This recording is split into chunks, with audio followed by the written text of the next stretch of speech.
usually I start with my suit day first, and you know, each day I get a little more casual until the last day I'm in a polo shirt and jeans and so forth.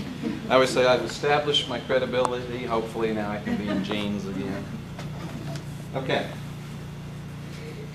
Let's talk about the venous stasis patient. I think this is an important lecture in that this is the most common wound that there is. And there's a chapter out of one of the major wound care books that's in there, and I'm one of the authors for that, that will give you even more detail than we'll cover here in the next 40 minutes. Ever seen a patient like that? This one's already been wrapped once, but still a lot of swelling. This is the type of patient we're going to be talking about, a venous stasis patient. Okay? You can already see we've wrapped them at least once, but there's still edema. Lots of venous dermatitis. Okay? I get a lot of patients sent to me with this history of recurrent leg infections, multiple hospitalizations, and they're $40,000 hospitalizations for IV antibiotics. Get better, they get discharged, they recur. And a lot of times it's not that they have an infection, it's that they get better because they're hospitalized for 5 days and they're not running around on their feet, so their edema goes down, their dermatitis resolves, and they think it's the IV antibiotics that did it. As soon as they go home, their swelling comes back and their bilateral cellulitis comes back. The first thing is, if you see both legs that look like they're infected, what is the chance of both legs having a cellulitis at the exact same time? It's very low. It's not impossible, but it's very low. Okay, so you should have other things you're thinking about in your differential. Okay, but let's talk about venous insufficiency. It's the most common vascular disorder worldwide. There's over 1 million people with chronic venous insufficiency in the United States. 70% of these patients, 70% of all leg ulcers have a venous etiology. Okay? 61% get ulcers before the age of 65 if they have venous insufficiency. And venous and arterial insufficiency coexist in about 20% of cases. So, you can have venous stasis and not have ulcers, and we'll talk about that. Ulcers is just one of the complications of advanced venous stasis, okay? So just kind of trying to get your mind set there. Huge costs, everyone always shows costs, but we don't know. It's a lot of money, okay? Each case can cost up to $40,000. But we know that the annual amount spent in treating these patients, whether it's appropriate treatment or inappropriate treatment, is huge. So it's a big concern. It's a big concern of Medicare and insurers. Okay, lots of work days are lost, and it has a significant impact on quality of life because it affects their ability to ambulate. They don't like to leave home with swollen, draining legs. Social interactions are inhibited, so it has a very negative effect on those patients who have it. Let's do a little quick review of our piping system. Okay, little anatomy to refresh your memory. Here's your arterial pipes. Heart is the big pump. Pumps blood all through the body. Then the veins bring the blood back. Okay, venous system. Okay, and then there's a third piping system, which is the lymphatic system, because in normal, healthy people, both of these systems leak. You are leaking from the day you're born, okay? We don't leak a whole lot then, but the average adult will leak up to 2 liters of fluid out of their healthy arterial and venous system per day. So if you didn't have the lymphatic system, every day you would space 2 liters of fluid until you burst. So it's an important part. It maintenances these healthy but still leaking systems. A lot of people, no one ever teaches us that. They don't teach that our healthy vascular system is not waterproof. Okay, it does leak. Okay, but that's what the lymphatics are for. It picks up tissue, excess tissue fluid, and then God, I believe in God, decided He put some filters. So throughout the body in the lymphatics, there's like the lymphatic filters in the groin, under the arms, and so forth to filter that fluid. All right. We're going to talk about the legs. You can have venous insufficiency in other places, but it's the legs that have the pathologic problems that are going to force the patient to see you as a provider. Okay? So we're going to talk about the legs. So this is where the money, as far as problems, is at. The legs have a complex network of pumps, tanks, and monodirectional valves. Wow. What does that mean? We'll find out what it means. Superficial veins. Okay, everyone knows about those varicosities. Okay, superficial veins are found in the subcutaneous tissue. Those are the ones we can see when they get engorged, and if you get varicosities, or the smaller ones we call spider veins. But they drain fluid from the skin and subcutaneous fat. And then there are perforators that join the superficial veins with the deep veins, so the fluid then goes down to the deep veins. Okay? So superficial veins are the ones that cosmetically we see. The deep veins are actually the large veins that are under the muscles of our legs, and they're responsible for returning the blood back to the heart. So they lay within the leg muscles and the fascia, the deep veins. And so there is a perforator, little veins all throughout our legs that communicate, that attach the superficial to the deep veins, okay? And allows flow. When everything is working normally, the flow should be from superficial to deep, okay? The deep veins. And then from the deep veins, it's supposed to go up to the heart.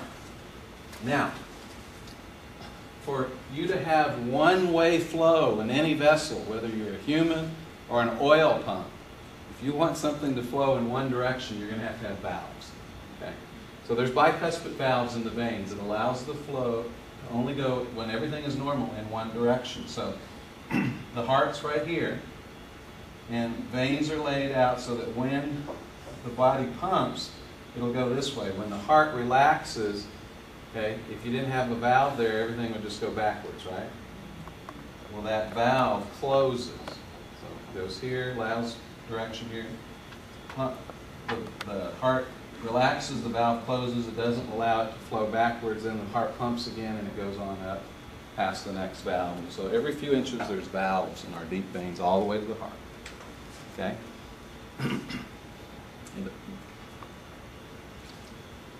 These veins have some smooth muscle that help pump, but they're augmented by the large muscles in our legs. So as we walk, those muscles help pump the blood along with the heart pressure and the slight contraction from the smooth muscle. But the leg muscles have a huge part in pumping the fluid, and that's why when you're on that long plane trip, your legs might be a little puffy at the end, okay? And if your veins aren't in great shape, they're even puffier. Okay.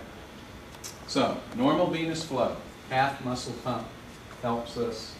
It's a combination of normal veins and the muscles in the calf and leg that help form the calf muscle pump. So walking, calf flexes, compresses the deep veins, blood flows cephalad to the heart. Muscle relaxes. When it relaxes, then the pressure drops in the venous system. It allows the perforator veins to drain the superficial into the deep. Okay? Pressure drops. The venous flow from your superficial veins go through the perforators into the deep. Pressure increases as your heart beats. Perforator veins close off. Everything starts flowing back to the heart. That's in the normal person, and that cycle just repeats itself. You don't even have to think about it. Failure of the calf muscle pump. In other words, if this system fails, there are certain things that can cause it.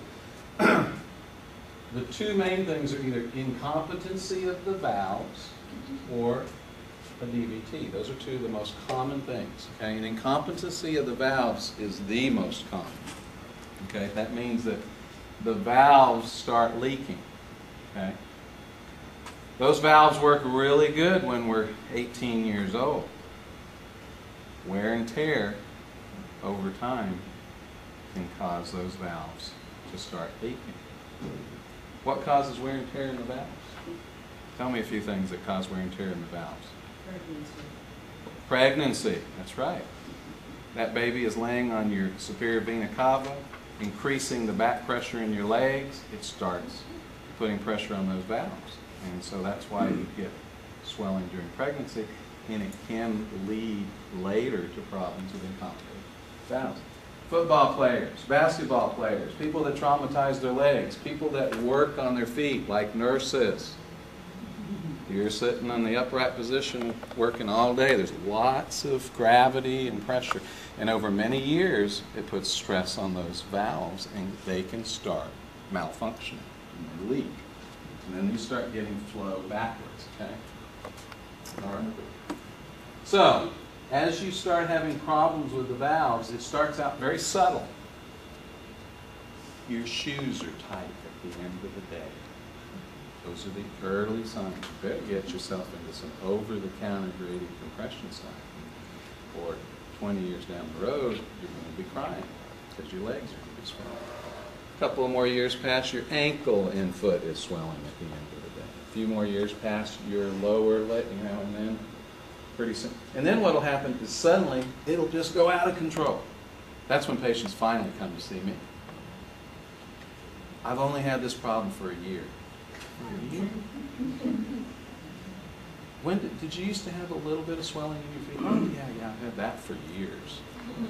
What happened was the valves gave way a year ago, and everything just really multiplies. But it's been an insidious onset of swelling. It's a little worse over a long period of time, and then suddenly really gets worse because the valves finally give out, okay, the ones that are bad. So, and I'm telling you that because it's important for you to extract that history from them to understand whether this is what's going on, okay? As you get increasing pressures, and we're talking about the legs, it can happen in the arms and so forth, but the most common place is the legs. As you start getting increasing pressure, back pressure, the reason why you leak is that pressure in the veins starts building up because of the backflow, and eventually, remember we're a leaky system anyway, but now you've got all this increased pressure, we're going to start leaking a little more. Okay? And that's when you start seeing a little bit of swelling in your feet. But it gets worse because the valve slowly keeps getting worse and worse because you didn't wear over-the-counter stockings when you saw that you are a risk factor person, and it gets worse and worse. And so it leaks more, you get more and more pressure, and the fluid just starts leaking more and more. And that fluid is mostly our plasma. Protein-rich fluid with a few red blood cells, a few white blood cells, but those are bigger cells so they don't leak as much out. Mostly water and protein that's leaking out, okay? Into the surrounding tissue. Okay. Here we go. Edematous legs. Now, remember what I told you about edema? As you get more and more edema, you start separating your skin from your arterial blood supply. We've been talking about veins, but now you're getting fluid between the skin and the arteries because the veins are leaking. And for a while you'll do okay, but you can see if this keeps getting worse and worse, you're finally going to get to a point where what's going to happen? Your skin will become hypoxic, and now all of a sudden simple wounds won't heal. Okay? We'll talk about that more in a minute. That's a complication of untreated venous stasis. Other things that happen is you'll get a few white cells that'll trap, they'll release mediators, and they free radicals and so forth, and it'll cause excessive inflammation. And so you start getting legs that look like this, inflamed, edematous. This was even worse because I've already wrapped him at least once. Dermatitis, because we talked in the first lecture, edema reduces your immunocompetence of the skin. And so simple things, the Jergens lotion that's never bothered you suddenly is causing your legs to turn red because your hypoxic skin no longer can counteract the simple antigens that are in the lotion. Okay? We're in this balancing act with our environment. Okay. Other things we'll see as things get worse is Hemosiderin Stain. That's that darkness. Sometimes it'll start as a little darkness around the ankle or little spots around the ankle, and it'll grow. Hemosiderin is iron and melanin. A few of those red blood cells over many years get trapped in the tissue. they die. They release their iron and melanin. Both of those are staining products. And they start tattooing the skin. And you'll get Hemosiderin Stain. So when the patient comes in and says, I've only had this for 1 year, and their legs are really dark, it's like, I think you had it a little longer. Let's investigate this a little further. And really, they just got really bad. Okay. The other thing is, when things happen slowly, we get used to it.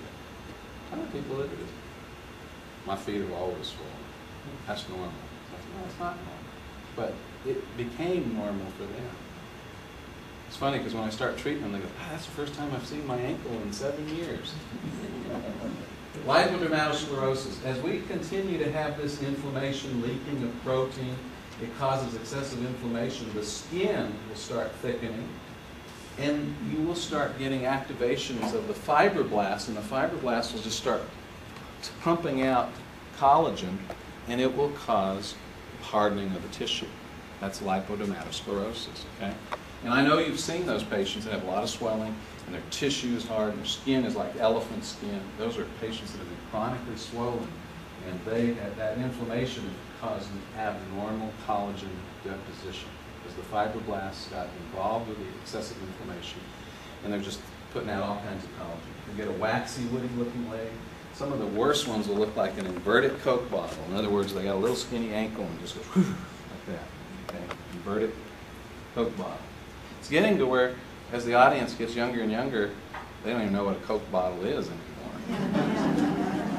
If you still remember a Coke bottle, then at least middle age. Okay. So this is your lipodermatosclerosis. Hardened skin. This one is so scarred, it doesn't look that swollen, but this one's so scarred, it is swollen, but there's so much scar tissue that it's not letting it expand. Okay. In this particular case. And you can see that this patient has had a previous wound right here. For a while, they'll be able to heal until they finally get to that magic point, everyone's different, that their skin truly becomes ischemic and they can no longer heal. And that all depends on all their other factors. Are they also diabetic? Do they also have rheumatoid arthritis? Do they have a lot of atherosclerosis? All those factors play into how fast do they start having problems with wounds. Venous dermatitis, I think I've beaten that one to death. Remember, it's often bilateral, can be warrant, mistaken for cellulitis. And in the defense of physicians and nurses who do not regularly manage these patients, when you get a diabetic that comes in with swollen legs and they're red and warm, yeah, of course you put cellulitis in the differential. But if you notice it's bilateral and they also have edematous legs and you know that it's warm and red but they're not really sick, I mean, 2 legs being infected, you should be ill, right? But they're not. They come in, you know, but these things keep getting redder and redder. But they're not, you know, so they should be septic. And if they're not, then you start saying, is there something else that's causing this? Could it be related to edema? There's my, you know, severe case. I always like to show the worst case. But they can be not quite this severe. But this is a severe case of venous dermatitis. Has the same thing on the other leg. Okay. A major complication of untreated venous stasis is venous ulcers. Okay? So in the early stages, they don't get non-healing ulcers, but if they go untreated, they can finally get to a point that they get this complication. And that's where, well, I actually get involved. I'd rather treat them when they're not ulcerating, get their swelling under control, and show them how to keep it. Unfortunately, I get a lot of them after they're already a non-healing wound. It accounts for 76% of all leg ulcers. And unfortunately, there's a high recurrence rate, especially in patients that are not correctly treated. So a lot of people will recur. We want to identify, treat, and reduce recurrence. Trauma is the most common instigating factor. Most of the time, they do not spontaneously break down, although they can. As I'll always tell you, I don't know, they just broke down. Well, if you really question them, they hit their leg on a cabinet, have a little tiny thing, and you know, it slowly got bigger. The cat scratched me.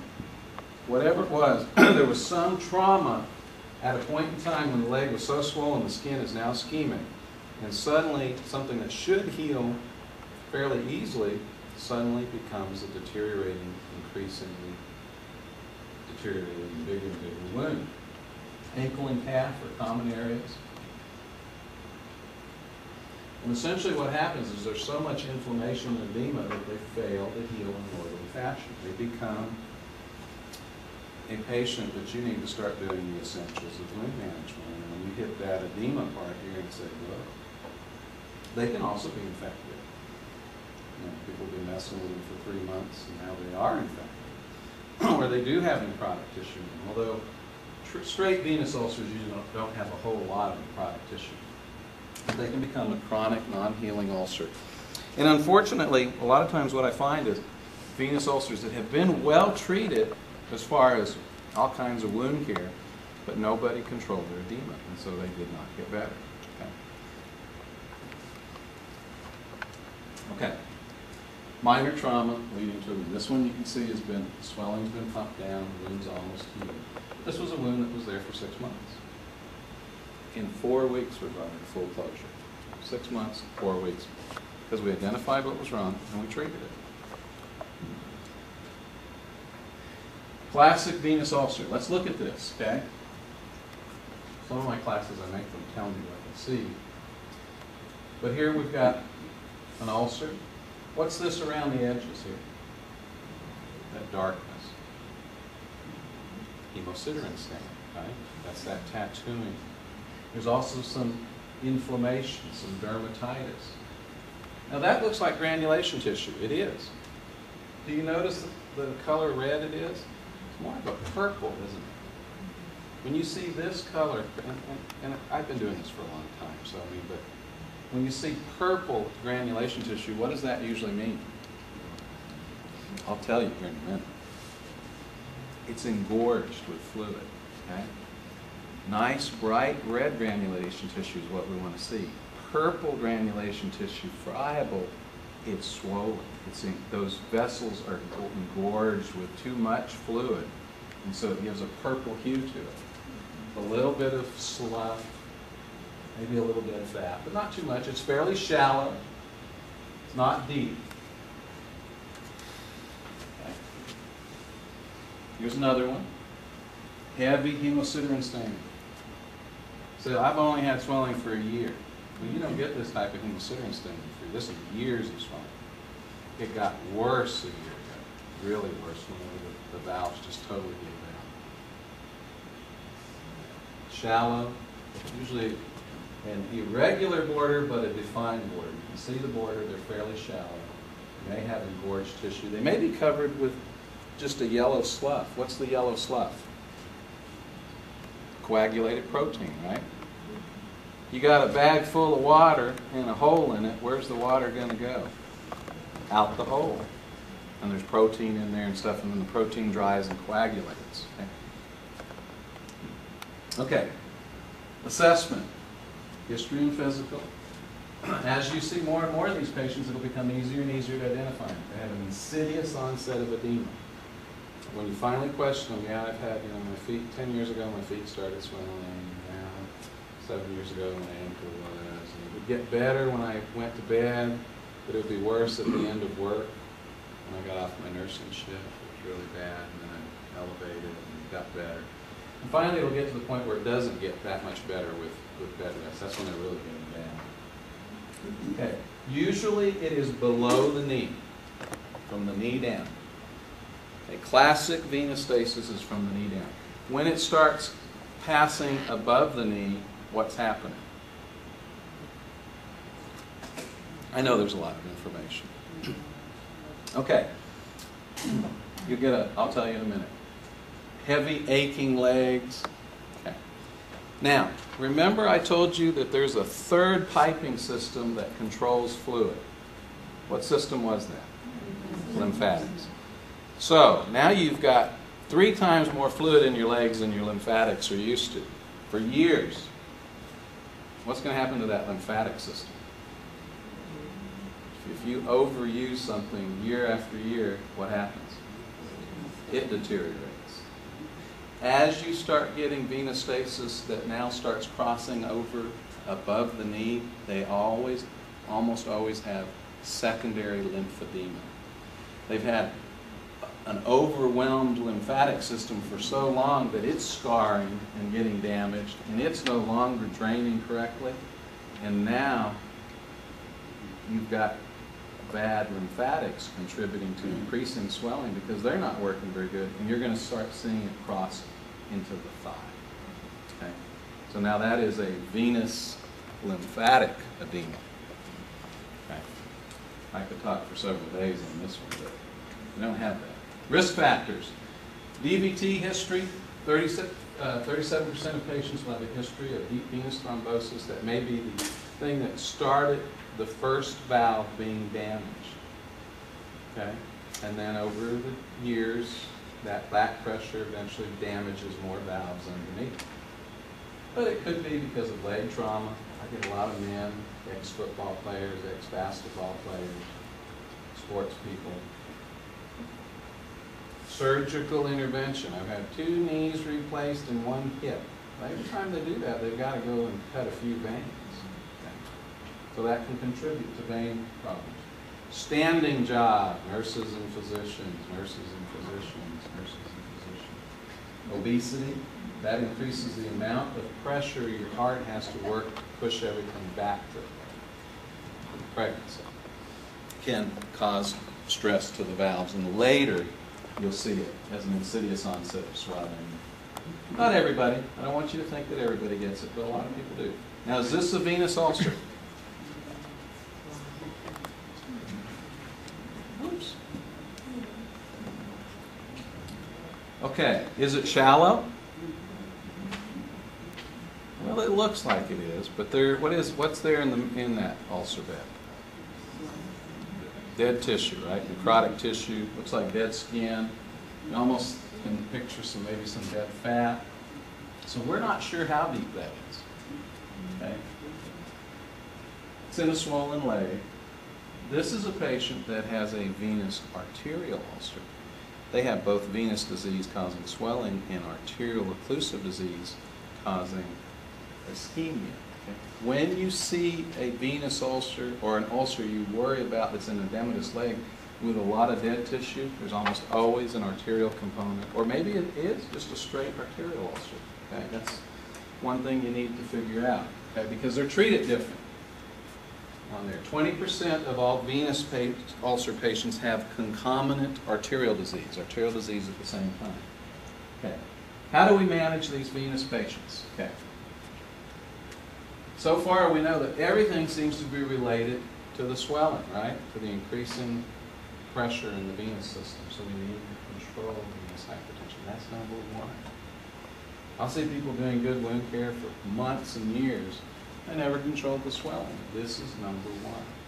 Once you control the venous edema, then the essentials of wound management kick in and work for you. Okay. Okay. So this is going to be number one. We'll talk about that. Then, of course, we'll treat all the other things that we've learned in the first talk about looking for. But you've got the culprit was edema. Okay. Now, someday, hopefully, we'll be able to replace the valves or give people new veins, but today we can't do that. So what we have to do is we have to augment the flow. We have to improve the flow of the veins that have bad valves to reduce the edema. Okay? And the way we know how to do this today is by using venous compression. Something that will give gradient compression and will help pump fluid cephalad to the heart like it's supposed to. Okay? And we'll talk about these, but there's bandaging that we use short term, and then we'll eventually put them in gradient compression stockings. We want to avoid diuretics. 90% of the ones that come to me with bad venous stasis have been on diuretics for years. Diuretics are good for congestive heart failure, blood pressure problems, things like that, but it doesn't well control this problem. It will for a few months. Okay? When you give a diuretic, what does a diuretic do? It causes water to be absorbed by the kidney, right? Okay. So it will. For the first few months, you're going to be absorbing all the water out of your legs. What else is in that fluid? Protein, cells. Now you're concentrating the protein and cells in the tissue and accelerating the sclerosis of the skin and the damage of the skin. Okay.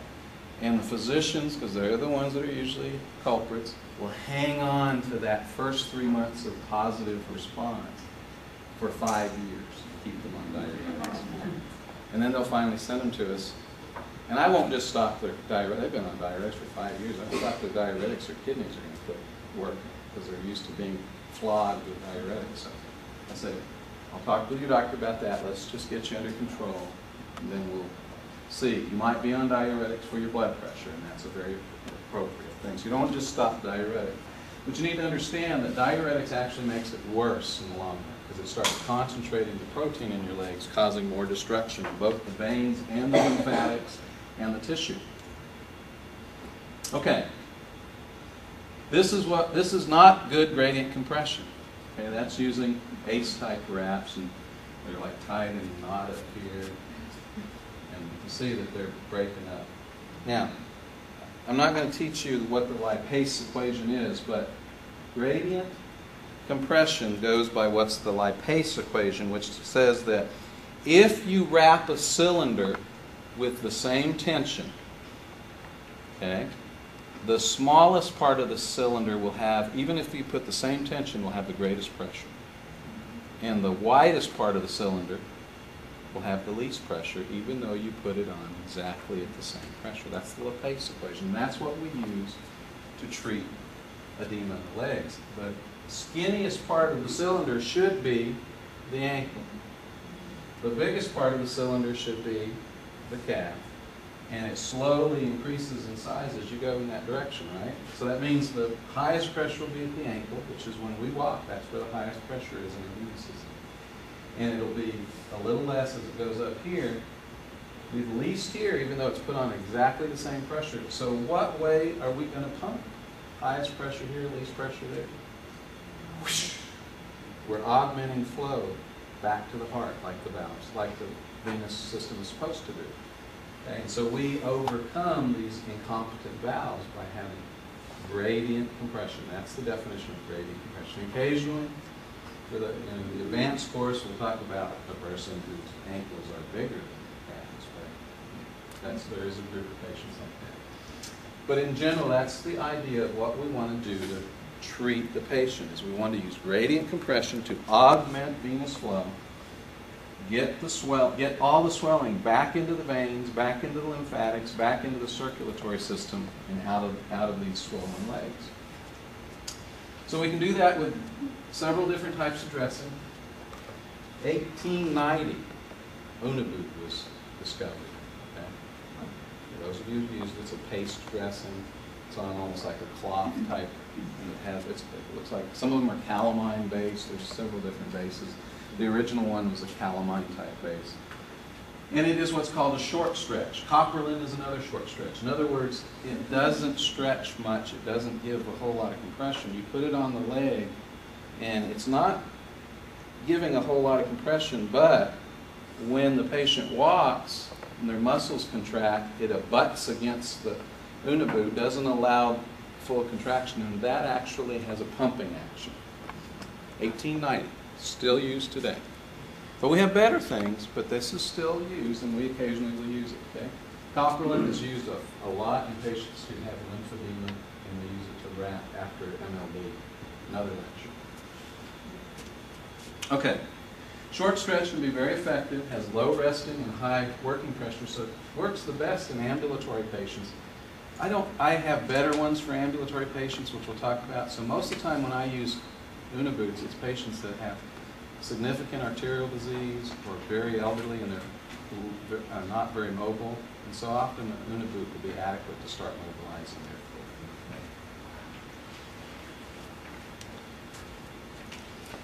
foot. Okay, so that's an Oneway.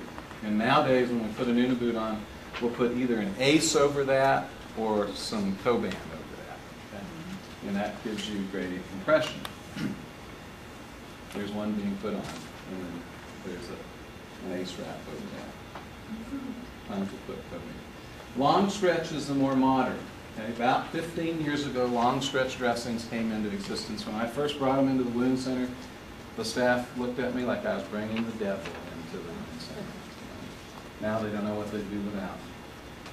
Okay, they are an extensible bandage. In other words, they give pressure even when the patient isn't walking. Okay? And if it's put on correctly, it'll be gradient pressure. Okay? Returns to the original length after force is removed. So it's one that stretches similar to what you'd think an ACE wrap, but better. Okay? So when you put it on correctly, it is causing gradient compression to pumping both when they're walking and when they're not walking, because it still has gradient compression active even when they're not walking. Here's some of the ones that are out there: Septacrest, Pro4, Dynaflex, Coban 2. That's not Coban. It's made by the Coban company, 3M. But they call it Coban 2. They used to sell their Coban to Pro4, Smith & Nephew, for years, and they said, man, they're making all the money off of our product. Why don't we develop a product? And that's actually one of my favorites today. Pro4 was my old favorite. We still use that one too. 4-stage or 3-stage dressings. This one's the old 4-stage. Has an orthopedic wool layer, a crepe layer, a highly elastic layer, and a cohesive bandage. And there's directions and there's tapes that show you how to put it on. Essentially, when they're put on correctly, you'll have to read, you'll watch the tape, get some training, they will produce gradient compression. Okay? They're comfortable. They can be left on for 7 days, 10 days at the max. We've had patients that have really maximized them. Had one that came in 3 weeks later. Now I've told them, after 10 days, you could be in trouble. But they'll come in for various reasons. Most of the time they're doing fine, fortunately, but they recommend it 7 to 10 days at the most. And when I first put the first one on, it causes so much decrease in swelling that I'll usually see them back in 4 to 5 days, and then after that, once a week. Okay? So it's starting to mobilize the fluid, getting it flowing back into the venous and lymphatic system, and pumping cephalad. So you're augmenting the normal flow that has been damaged. Okay? Okay, so usually what we'll do, if we have a wound, once we reduce the swelling, the wounded will start responding to debridement, bioburden control, and whatever is appropriate through the essentials of wound management. Because you've now gotten the big culprit under control, the swelling. And all that drainage that was just, I've had them come in and they're just like pooling water behind them. Okay? I could change that dressing 4 times a day, or we can get their swelling under control and the drainage will stop. Might take a couple of weeks, but once we get that swelling under control, the drainage will stop. And now we've got a wound that we can manage. Okay. In an aggressive program, we can usually heal these in about 5 to 7 weeks. I've had people come to us 40 years with an open wound, and 7 weeks later, they're healed. But it's because you figure out exactly what's wrong. Okay. Okay. Once you get the edema controlled, they no longer get any smaller. Their wounds heal. You shouldn't have to wrap them for the rest of their lives. You got to put them into maintenance. Okay. Maintenance is gradient stockings. Now here's one that you're going to cringe at. Stockings are not meant to control, to be the initial management of edema. A lot of people use stockings. Go get this stocking. They give them a script. It's easy to write a script. They go off, they get a stocking, the stocking fitter fits them to a leg that's this size. They put it on, and by the end of the day, the stocking's at their ankle because it did push some swelling out, and then it fell to the ankle, and then they swelled again. Okay? And I get them after that. Well, you're not going to put me in those stockings again, are you? That was horrible. Well, it's because they didn't get treated first. We're treating them. We get them down to a nice, small, more normal leg. get their wounds healed, and then we fit them to the small size. And as long as they wear them faithfully, it will maintain it. That's maintenance. That's what stockings were meant for, is maintenance, not treatment. But unfortunately, a lot of people don't have the resources to treat, and so they just write them a prescription. And I see them a couple of years later, mattered in their hands about different treatment. I get a lot of things because they're angry at things in the past and so forth. Okay, so graduated compression stockings. Okay. They do the same thing as the wraps. They have the highest compression at the ankle. They do use the Laplace equation to augment flow cephalad. Okay? There's 4 classes that we can use. Okay? Over the counter is what you all should be using if you're just starting to get those early symptoms of little swelling in the feet and ankles. Okay? Over the counter have less than 20 millimeters of gradient compression. A normal healthy ankle produces 30 to 40 millimeters. Right now it should be producing 30 to 40 millimeters. So over the counter will give you 20, and that'll help keep mild early swelling under control so that you won't damage your valves and get worse and be one of those patients that you don't want to be. Okay, this over the counter is not used in patients that have had ulcers and have had clinical complications.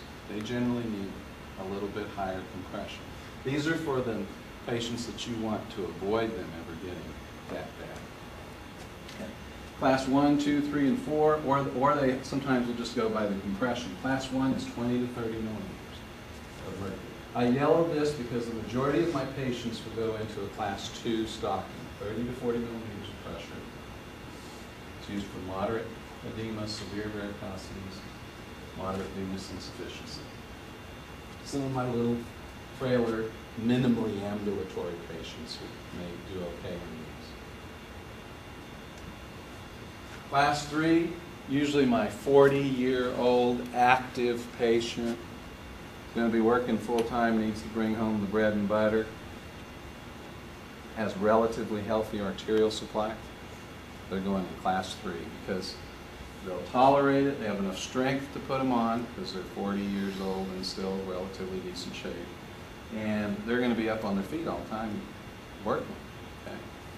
And then class 4, I've only put 2 of these on. I put one on a patient who was born with edema problems, 25-year-old, and one on in an anesthesiologist who works here in San Antonio, who's 35 with bad problems, and he is on his feet all the time. It's very rare for me to do a class 4. In fact, class 3 is just occasionally.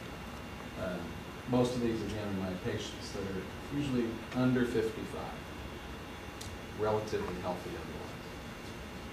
Class 2 is my most common, some class 1s. Now, we've set it up, and I know that not everybody can do this, but we set it up in our center where actually our gradient compression person, when the patient is ready, they're healed, their edema is controlled, then they come to our Wednesday gradient compression clinic where I have someone who I know does a good job come and fits them and puts them at least in their initial stockings. And they can go and get them elsewhere if they want to later. A lot of them will go back to the same person. What I try to do is that they get the right thing, the right size, and that there's someone competent fitting them. Because there's a lot of people there where you go to the drugstore and a 16-year-old kid hands you a medium. I'm not going to show you how to put them on or anything. Okay?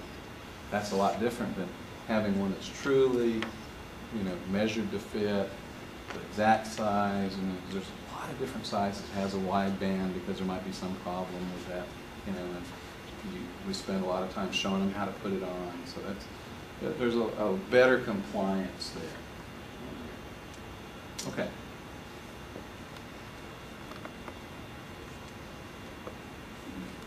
Lots of different manufacturers, a lot of good ones. This is the ones that everybody knows as Joe's.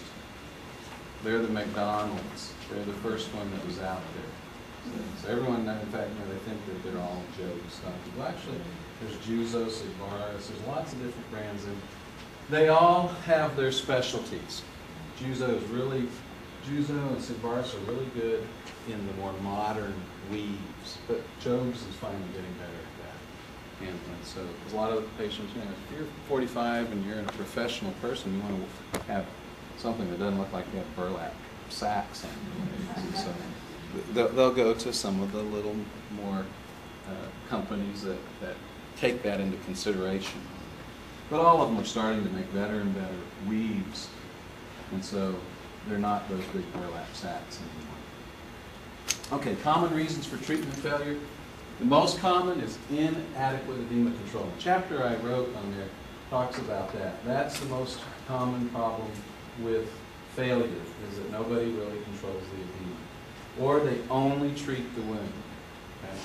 They'll just dress that wound and mess with it for months and months and months in a swollen, draining leg. And they'll be on all kinds of, you know, really highly expensive absorbative dressings and stuff, which is okay at first, but you should be doing something, identify why, treat, that's that treatment part, and then in this case, if it's because of venous stasis, you'll control that edema, the drainage will stop, and you'll start getting the wound doing better.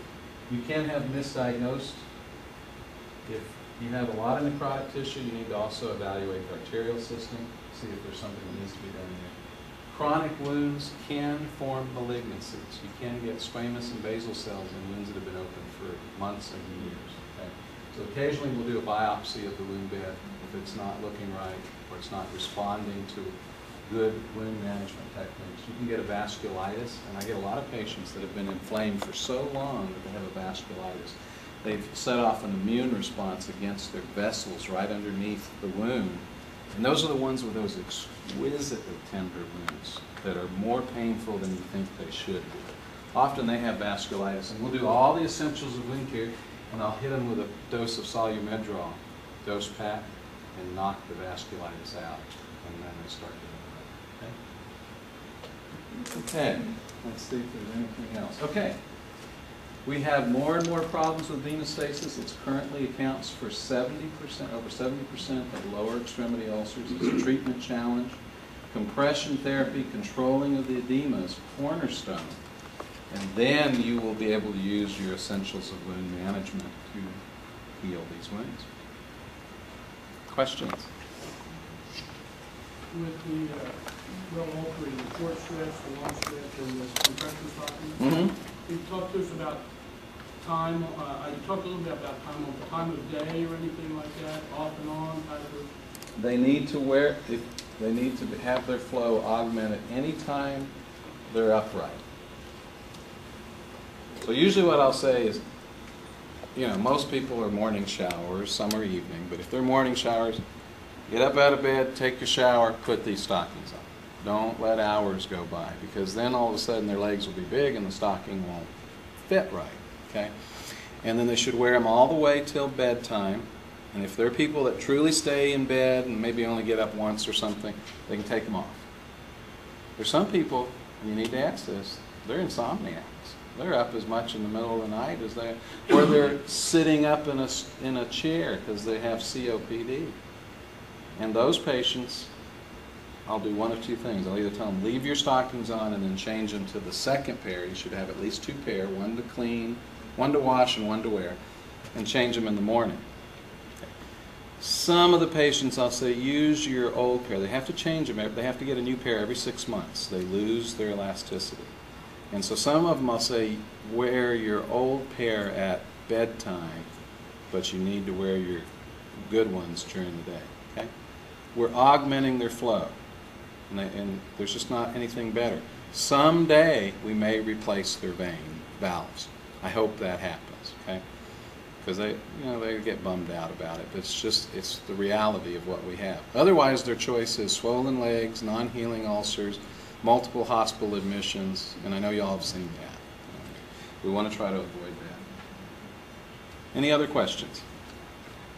Yes, ma'am. The stuff that's sold in the arterial ulcer, you do have to talk to us about the difference. Yeah, the main difference, anytime you see, most of the time a pure venous ulcer, or one that's predominantly venous, is going to have that purple look, or maybe a slough look, shallow, lots of edema, maybe dermatitis. When you start seeing a lot of necrotic tissue in there, you need to say, is there an arterial component?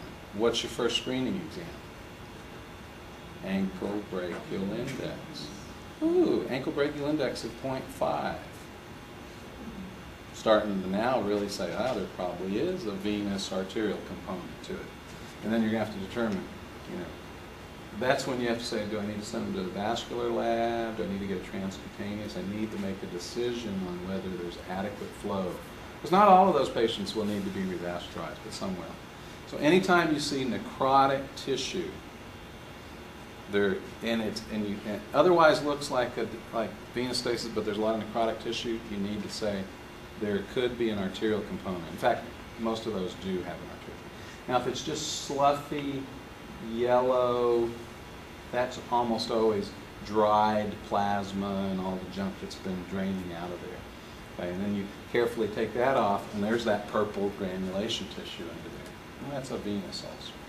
Good question. Good. There's so much. I mean, we give a 3-day course where it's all day long, and even then I always say, God, we're just touching the surface of this stuff. There's so much. But I'm hoping that I always try to give things that are useful for you, that you can take home and do some of these things, or at least understand, and send your patients to the right place if that's your option on that. Okay, thank you. I hope you enjoy the rest of your day. I hope you got something out of these talks.